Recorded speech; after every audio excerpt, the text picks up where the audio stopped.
Assalamualaikum warahmatullahi wabarakatuh. Perkenalkan, nama saya Yana Ermasari, NPM 1804041168, jurusan Ekonomi Syariah, Institut Agama Islam Negeri Metro Lampung.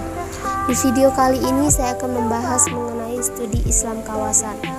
Yang pertama, pengertian studi Islam kawasan.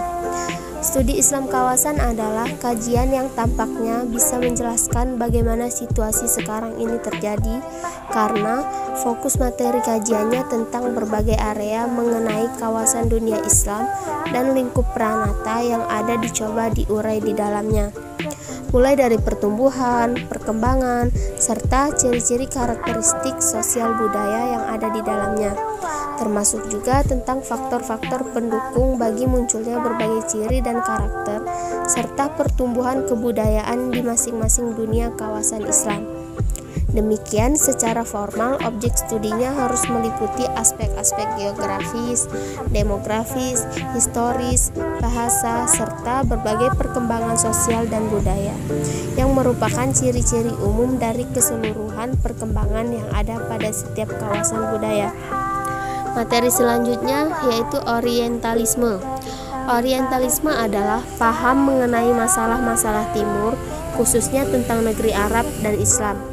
Kaum orientalis adalah para terpelajar yang menjadikan agama Islam, kebudayaan Islam, negeri dan bahasa Arab sebagai objek studi mereka. Lawan dari orientalisme adalah oksidentalisme, yaitu penelitian, pengertian mengenai agama, kebudayaan, dan negeri barat.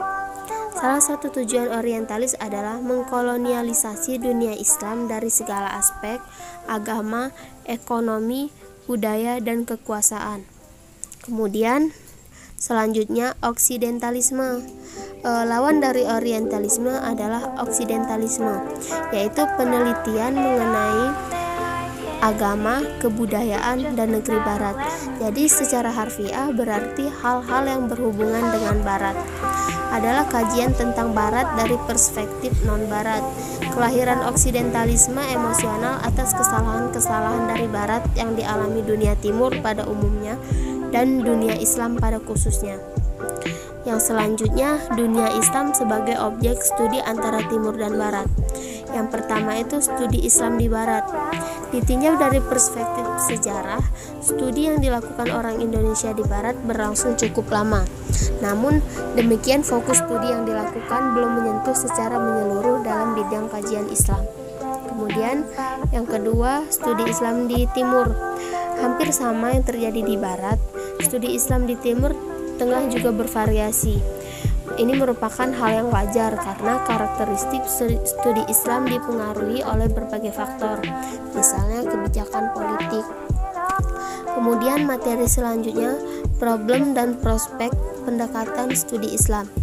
Untuk dapat hidup dan berkembang serta lestari dalam masyarakat, agama harus menjadi kebudayaan bagi masyarakat, karena setiap masyarakat memiliki kebudayaan yang digunakan sebagai pedoman untuk memanfaatkan lingkungan hidupnya guna kelangsungan hidupnya yang mencakup kebutuhan biologi, kebutuhan sosial, kebutuhan adab yang integratif.